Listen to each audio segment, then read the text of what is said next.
The security badge clicked red, not yellow, not delayed, red. That was the first sign.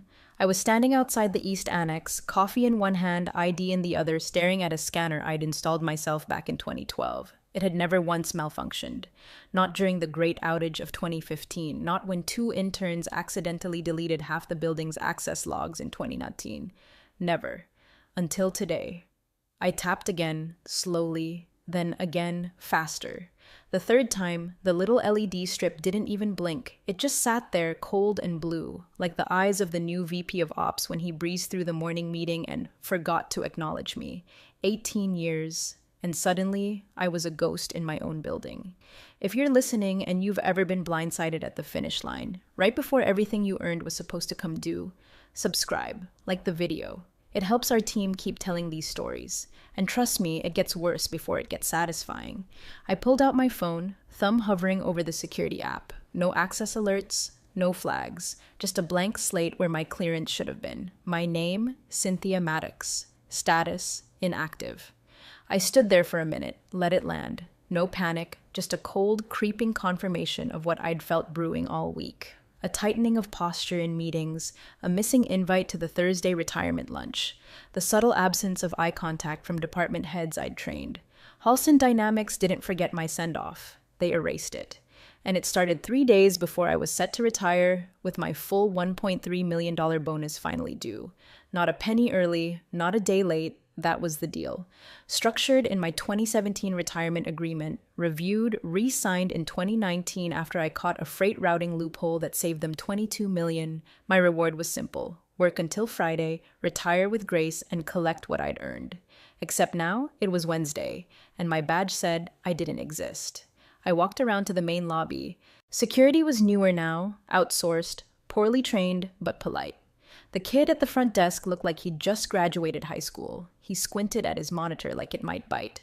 Ms. Maddox? It says here you've been deactivated. I raised an eyebrow. Since when? It just says effective 7:02 a.m. today. Of course. Right after the overnight batch process. The same one I'd helped design to automate HR transitions. Can you buzz me through? He hesitated, then said, the thing I knew was coming but still wanted to punch drywall over. I'm really sorry. I'm not allowed to override terminations. Terminations, not retirements, not scheduled offboarding. Terminations. My hands didn't shake. I didn't cry. That's the luxury of being betrayed by people you never fully trusted. Instead, I turned, left the lobby, got into my Civic, drove home in silence, and logged in remotely. And sure enough, my admin access was still active. At least for now.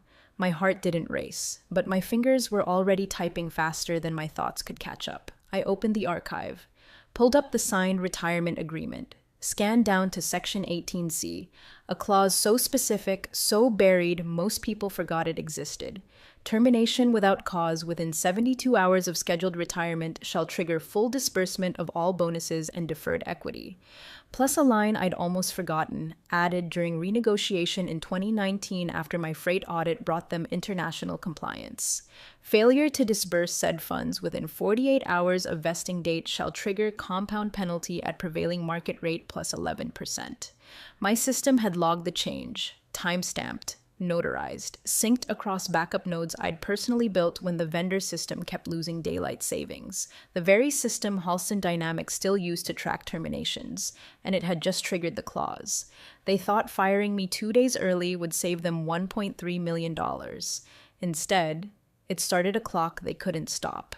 The HR email came in at 8:14 a.m. Monday morning. No greeting, no warmth, just a line that felt like it had been scrubbed of any trace of human fingerprints.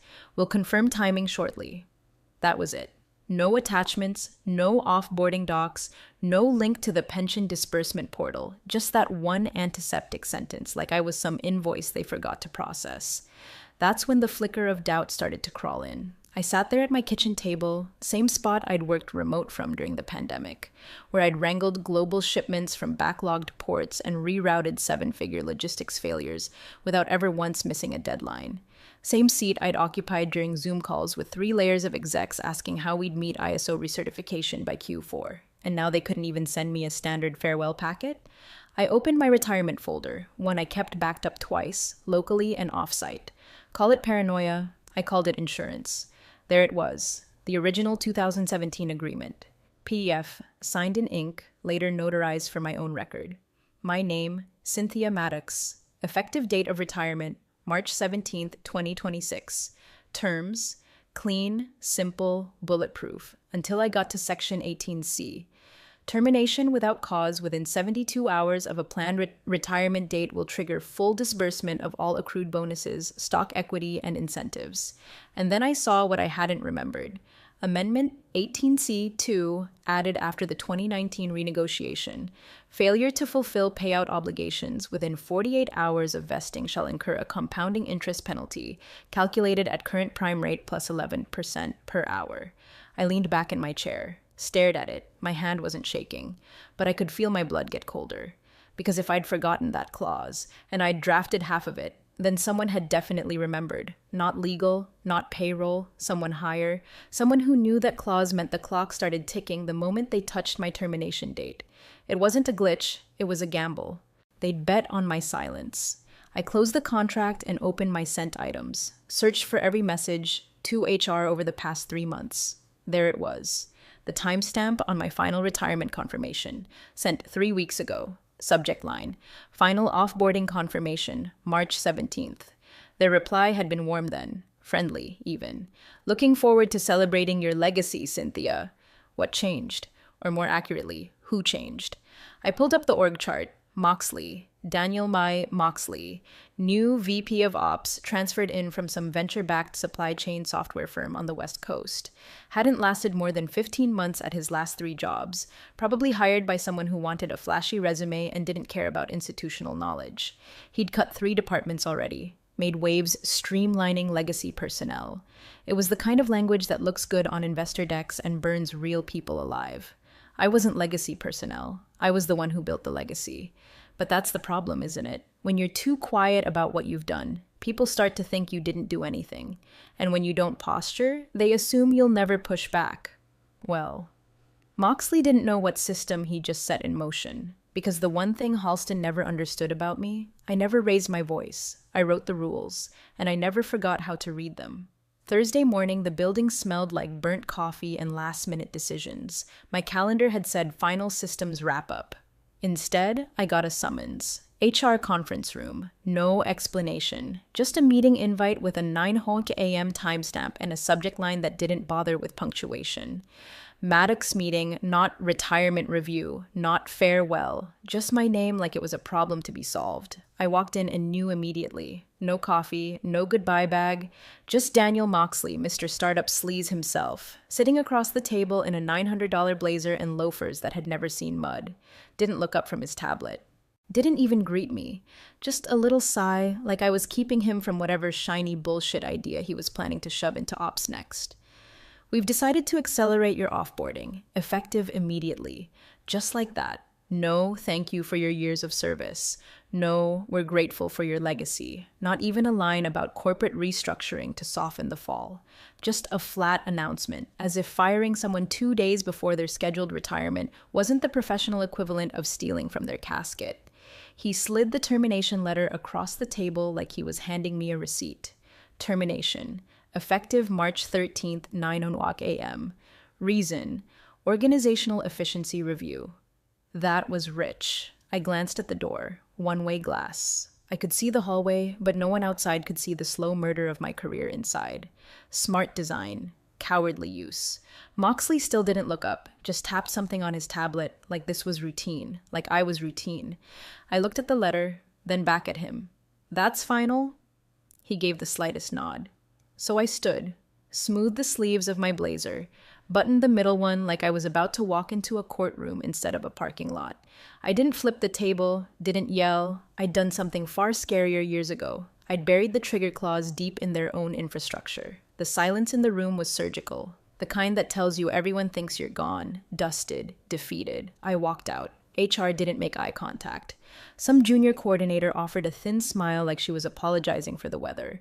No box of memories, no escort, no "we'll miss you." Just a locked badge and a folder labeled separation. Cute. I stepped outside and felt the weight of nothing. Not regret, not grief, just absence. The space where 18 years of quiet excellence used to sit, now replaced by the stench of managerial cowardice wrapped in corporate spin. I sat in my car for a full 5 minutes, engine off, phone in my lap. Then I smiled. Not the kind of smile that says, "This is fine." The kind that says, "Check the timestamp, asshole." Because the system I'd built, the one they still use to log terminations, bonus vesting, HR events, and security rollovers, it didn't just delete data, it archived it, backed it up, flagged anomalies, calculated penalties, sent internal alerts for violations of retirement clauses, especially Section 18C. And the best part? It did it automatically. They hadn't canceled my payout. They just started the meter. By noon, the silence broke. But not from Halston. From me. My attorney, Meredith, didn't ask questions. She didn't need to. We'd built the contingency plan together 3 years ago, after another company tried something similar with one of her clients. She was ready before I even finished explaining what happened. "Standard Halston stunt," she muttered. "They love rolling the dice when they think someone's too close to retirement to fight back." She uploaded the package to their legal team at 12:07 p.m. on the dot. Secure drive, time-stamped receipt. Everything they thought they could ignore now lived in a little red folder titled Maddox 18C Claim, Immediate Response Required. Inside that folder, my full retirement contract. Section 18C, bolded, boxed, and annotated. The clause they'd pretended didn't exist.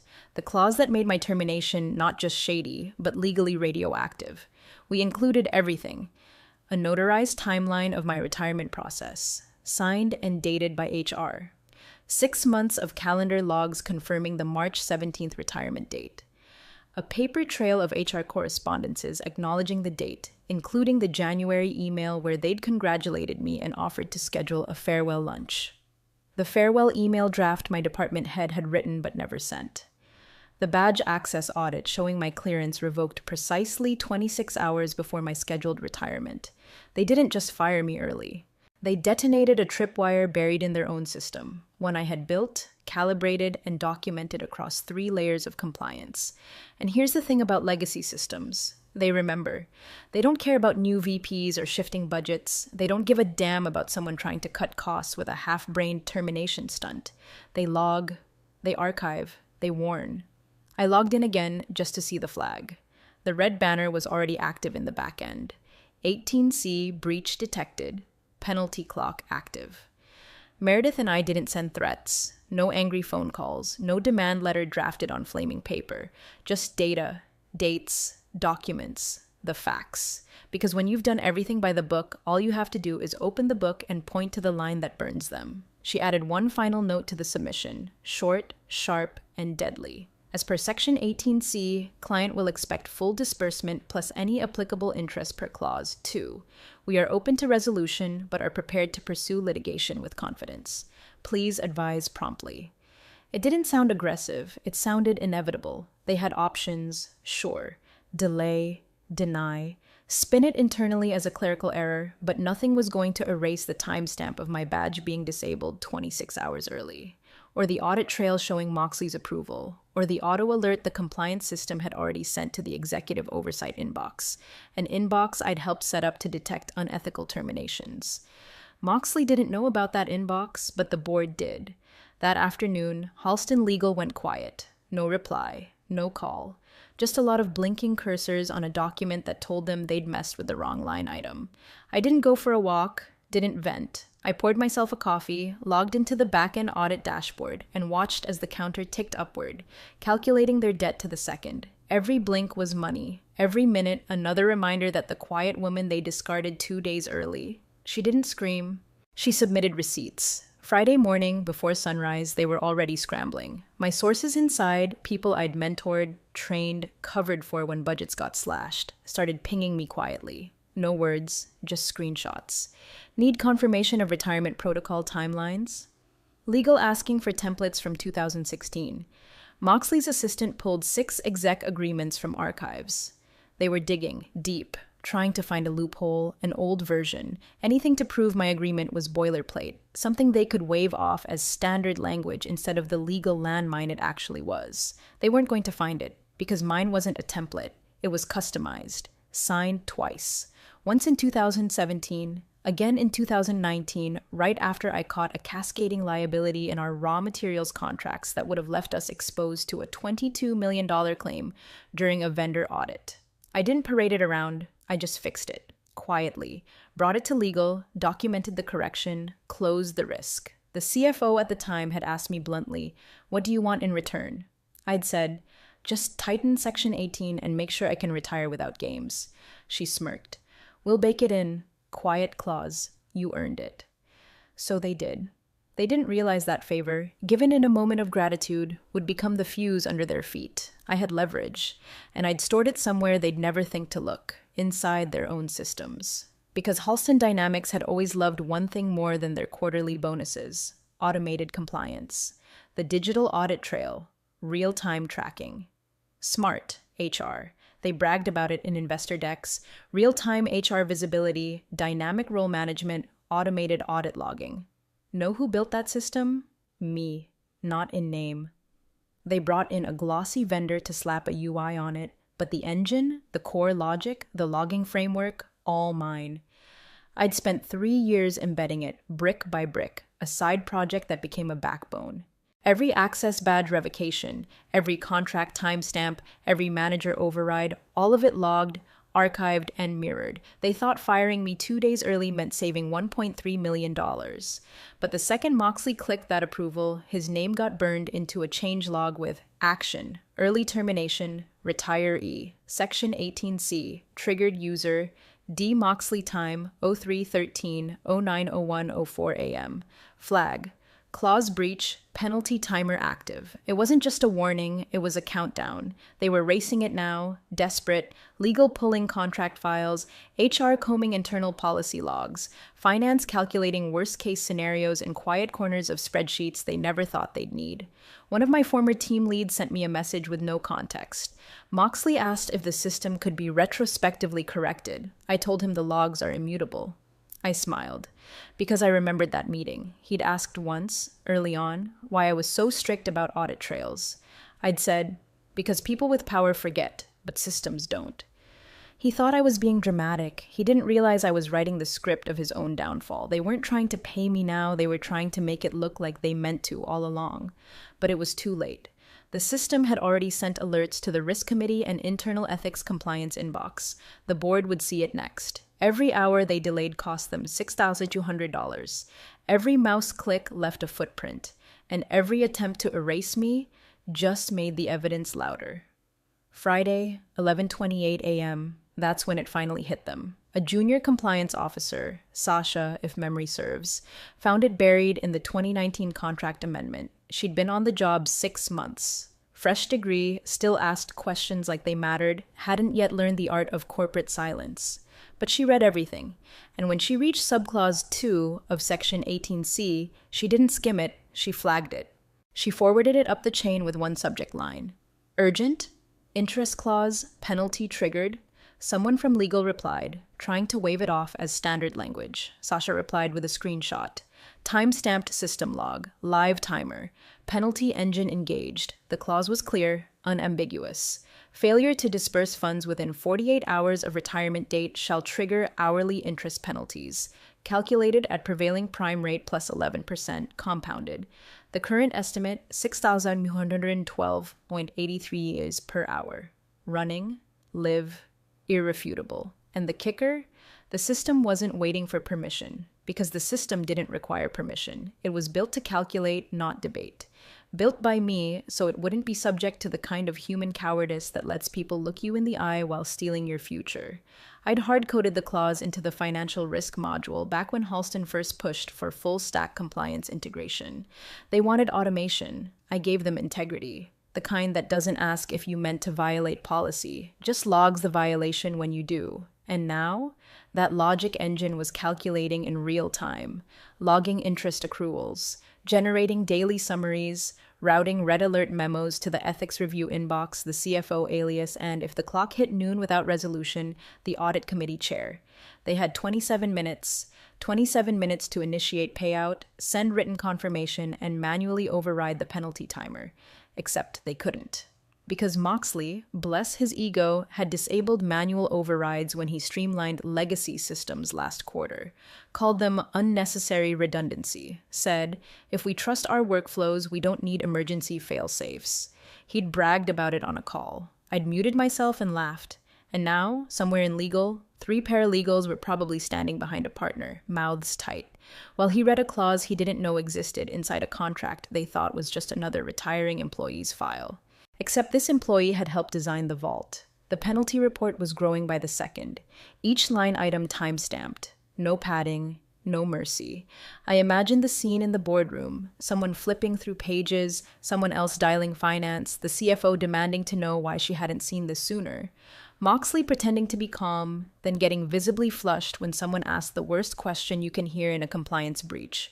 Why didn't you escalate this earlier? Because Moxley had authorized the termination, his credentials, his timestamp, his final approval. And now, the system he'd tried to quietly retire was making his mistake very, very loud. Another alert fired at 11:35, penalty accrual projected to exceed $100,000 by Monday, 9 a.m., trigger, internal controls review, auto-scheduled. I'd built that scheduling engine too. They thought firing me saved them money. Now the system I left behind was sending them invoices by the hour. At 12:02 p.m., just as the penalty clock crossed the 48-hour threshold, my phone lit up. Sender, Halston Legal, subject, urgent, bonus disbursement confirmation requested. The body was polite. Desperate, but polite. One of those emails that pretends urgency is professionalism instead of panic. It started with a gentle nod to recent events, then quickly pivoted. We'd appreciate confirmation of your preferred wire transfer details to expedite settlement of your retirement package. Additionally, we'd welcome a discussion around a mutual non-disclosure agreement to preserve the integrity of all parties. I read it once, then again. Let it sit in my inbox like spoiled fruit. No apology, no ownership, not even the decency to say they were wrong. Just a request to close the coffin quietly. For my sake, of course. They wanted me to pretend the fire never happened, while the walls were still smoldering. I didn't reply. Didn't have to. Meredith did. She responded exactly 27 minutes later. No emotive language. No posturing. Just 3 lines that landed like a gavel. We confirm receipt of your message. As stated in the existing agreement, disbursement is due in full per the terms of Section 18C, with interest calculated in accordance with Subclause 2. All systems remain active. We see no need for further discussion at this time. No threats, just protocol. That's the trick, really. When someone tries to gut you at the finish line, they expect emotion.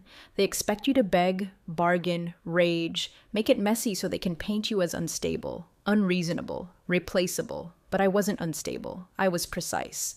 And that terrified them more than any screaming ever could, because now they weren't dealing with a disgruntled former employee. They were dealing with a legal instrument wrapped in quiet memory, a system they couldn't control, calculating a debt they couldn't untrigger. One of my old team members texted me, "Moxley just stormed out of risk review. Someone said he demanded the system be shut down." I replied, "It's not a system, it's a record. And records don't take sides, they just reflect." At 12:49 p.m., another email came in, this time from Halston's CFO, more formal, heavily lawyered, apologizing for administrative misalignment, promising that full disbursement is being processed immediately, and asking again, delicately, if we'd consider keeping details confidential for the benefit of long-standing institutional relationships. That line made me laugh. I had no interest in torching the company, but I also had no intention of cleaning up the blood they spilled and pretending it was wine. They didn't fire me because I was obsolete. They fired me because they assumed I was harmless, and now they were asking me for favors, calling it resolution. But this wasn't a settlement. It was a payout triggered by their own negligence, enforced by the infrastructure they forgot I still owned. Line by line, clause by clause, timestamp by timestamp. They built the gallows. I just made sure they followed the blueprint. Monday morning opened with a boardroom silence thick enough to drown in. They called it a routine compliance huddle. Everyone knew that was code for damage control. The audit team was already in the war room by 7 o'clock a.m. Screens pulled up, log loaded, legal pacing the hallway like they could somehow preempt the facts. But the system had already spoken. The internal dashboard, our holy grail of risk mitigation and HR oversight, now flashed red under my employee ID. 18C. Status, breached interest, accrual, active override, disabled. Trigger, D. Moxley, 03-13-26, 09-01-04 a.m. That last line, they read it out loud in the meeting, word by word. It landed like a gunshot. Moxley apparently had tried to frame it as a miscommunication, said I hadn't clearly disclosed the terms of my retirement agreement, that the clause was ambiguous, that legal hadn't been properly briefed, that IT hadn't documented things cleanly. Then someone, probably Sasha from compliance, God bless her, pulled up the change log, not the editable summary, the immutable log, the real source of truth. There it was, my offboarding approval, time-stamped, credentialed, and assigned directly to Daniel Moxley. No proxy, no assistant, his name, his login, his decision. Action, termination approval, type, early offboarding, retiree, user, D. Moxley. Note, let's close this before Friday, unnecessary overhead. Result, 18C, trigger engaged, auto interest activated. Someone in the room actually coughed. Not a sick cough, a you're screwed cough. The board chair reportedly leaned forward and asked the only question that mattered. Did you know about the clause? Daniel paused. Too long. Then came the reply. She didn't highlight it. Wrong answer. Because the screen didn't care about his story. The screen cared about data, and the screen showed a different story entirely. It showed that I had confirmed my retirement date 6 months ago. It showed that HR acknowledged it, twice. It showed a series of internal memos scheduling my farewell week. It showed that Moxley, in his arrogance, had overridden my final clearance manually without review, the exact morning the clause began its countdown. And finally, at the bottom of the system's output, sat the one line that no one could spin. Bonus acceleration trigger, active, per clause 18C. That line wasn't written by me, wasn't written by legal, wasn't written by Meredith or anyone in HR. It was written by a machine I designed. A flag built into the backbone of their system, written in neutral code, blind to politics, programmed only to recognize truth. They tried to fire me without paying what they owed. Instead, they fired a trigger. And now the trigger had called them out, on the record, in public, with no room to wriggle. Daniel reportedly stammered, said something about fixing it quietly, about escalation processes being unclear. But the damage was done. And no NDA was going to unsend that report to the full audit committee, because for the first time in years, the system spoke louder than the executives, and it remembered everything. By Wednesday afternoon, the wire cleared. $1,384,600, $100. Principal plus $84,600 in compounded interest. Down to the cent. No call, no apology, no, we regret how this unfolded. Just a terse message from Halston Legal confirming transfer complete, followed by an attached PDF stamped, final resolution, no admission of liability. They wanted it over. They wanted me quiet. And they hoped the deposit would be the period at the end of a sentence they tried to write without me. Meredith just laughed when she read the attached language. They still think this was an accident, she said, sipping her tea, still pretending they tripped into the grave they dug. I didn't laugh, because I knew better. I checked the system log one last time. My access had been fully terminated at 12:01 p.m. Tuesday, a clean severance. Sanitized. But not before I pulled a backup archive, legally and through channels, the changelog, the approvals, the override denial timestamps, a record of every choice they made, including the trigger Daniel Moxley set with his own hands. He was transitioned the next quarter. That's the term they used in the internal memo, transitioned. No explanation, no goodbye post, no email from the CEO, just gone. His LinkedIn went dark 2 days later. Last title listed, VP of Operations, Halston Dynamics, 2025 Twex. That hyphen did a lot of heavy lifting, but the part that really cemented everything came in Q2. Halston's earnings report, filed publicly, buried deep in the shareholder disclosures under one-time exceptional items. There it was, in black and white, line 73 on page 42. Retirement payout executed per Section 18C due to administrative misalignment. Administrative misalignment. That's what they called it. Not retaliation, not breach, not negligence. Just a harmless misfire in the great machinery of corporate life. But I knew better. It wasn't a misalignment. It was precision. They aligned perfectly with greed. And they triggered a clause they didn't understand, because they assumed I didn't understand it either. They broke the rules I wrote. And the system, it didn't forgive. It didn't forget. It just ran the numbers like it always had. Now my name's off their books. My record's sealed, quiet, closed, but I kept the filing, framed it even, not for pride, for reminder. A one-line footnote that cost them 6 figures because they underestimated the wrong woman. The system remembered, and so did I.